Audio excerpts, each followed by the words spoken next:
আপনারা যেটি দেখতে পাচ্ছেন এটি হচ্ছে মালটার গাছ। মোটামুটি আমরা এটি হচ্ছে 4 মাসের মতো আগে লাগাইছিলাম। এটি লাগানোর পরে দেখুন এখন নতুন ভাবে এই কুশিগুলো ছাড়ছে, প্রচুর এগুলো ছাড়ছে। এটি আশা করা যায় সামনে বর্ষাকালে আরো অনেক ঝোপালো হবে। আমরা বর্ষার আগে আগে এগুলো আবার ডালপালা কেটে দেবো, দিয়ে এটা ঝোপালো করে ফেলবো এই গাছটি। যেটা দেখানোর উদ্দেশ্য দেখেন আমরা লাগাইছিলাম কিন্তু বেডে। এটি দেখতে পাচ্ছেন এই বেডটি হচ্ছে আপনার 36 ইঞ্চি ডায়া এটির, আর হচ্ছে 10 ইঞ্চি উচ্চতা। তো এই বেড আমরা লাগাইছি দেখানোর জন্য যে আপনার ফল গাছেও যে খুব বেশি মাটি লাগে না, সর্বোচ্চ 8 ইঞ্চি 9 ইঞ্চি 10 ইঞ্চি দিলেই গাছটি সুন্দর হবে এবং এটাতে ফলও ধরবে। আমরা আরো কিছু গাছ এইভাবে লাগাইছি যেগুলো আমরা দেখাবো স্টেপ বাই স্টেপ। প্লাস আপনি কি করতে পারবেন, চতুর্পাশে সবজি চাষটাও করতে পারবেন। তো আমার এখানে কিন্তু সবজি চাষ করা আছে। এই যে দেখবেন যে বেগুন ধরে রয়েছে, এই যে দেখতে পাচ্ছেন আরো অনেক বেগুন আমরা উঠাইছি, প্রত্যেকটা গাছেই প্রায় বেগুন। এই যে দেখতে পাচ্ছেন বেগুন। এখানে আপনার সবজি চাষও হচ্ছে।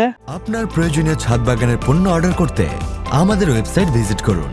প্লাস হচ্ছে ফল গাছটাও গ্রোথ ভালো। আমরা জৈব খাবার এখানে পর্যাপ্ত পরিমাণ দিয়ে রাখতেছি, যেমন ভার্মি কম্পোস্ট, আপনার কিচেনের যে ওয়েস্ট গুলো থাকে এগুলো আপনারা পচায় কিন্তু দিতে পারেন, ডাবে পচায়। এছাড়া আপনারা হচ্ছে জৈব খাবার আপনারা কিনে নেও কিন্তু দিতে পারেন। এগুলো সিরাজ থেকে আপনারা পেয়ে যাবেন, যদি প্রয়োজন পরে নিতে পারবেন। সিরাজ থেকে আপনার গার্ডেনিং এর সকল প্রোডাক্ট রয়েছে, জিও গ্রো ব্যাগ থেকে শুরু করে না সব ধরনের জিনিস পাবেন। তবে চেষ্টা করবেন জৈব খাবারটা বাসাতে উৎপাদন করার জন্য খরচ ছাড়াই। আপনার কিচেন ওয়েস্ট যা রয়েছে একটা ডাম নেবেন, ডামে করে রাখবেন। দেখা যাচ্ছে 1 মাস 1.5 মাস পর ওটা কিন্তু আপনার গাছের গোড়ায় খাদ্য হিসাবে দিতে পারবেন। অনেক ভালো ফলন হয়, যেটা আমরা পাচ্ছি খরচ ছাড়াই। প্রাথমিকভাবে একটা বেডে আমার খরচ পড়ছে, আর কিছু মাটি কিনতে হয়েছে, সাথে কোকোপিট দিতে হয়েছে। বাকিটা যেটা আসবে সব আমার কিচেন ওয়েস্ট থেকে খাবার চলে আসবে। এখানে আপনার এখন রয়েছে হচ্ছে আপনার এই বেগুনের গাছ। পরবর্তীতে আমরা অন্য কোনো গাছ আবার লাগাইতে পারবো। লাগাই এখানে হচ্ছে একটা বেড থেকে সবজিও আসবে প্লাস ফলও হবে। আর খাবারটা হবে কি শেয়ারিং করে, ফল গাছও খাচ্ছে সবজি গাছও খাচ্ছে। তবে হ্যাঁ, দুটি ফল আপনি যখনই করবেন সবজি প্লাস ফল, তখন অবশ্যই আপনাকে খাবার পর্যাপ্ত পরিমাণ দিতে হবে। খাবার না দিলে কিন্তু ফলটা ভালো আসবে না। তো আজকে এই পর্যন্ত, সবাই ভালো থাকবেন, সুস্থ থাকবেন, আল্লাহ হাফেজ।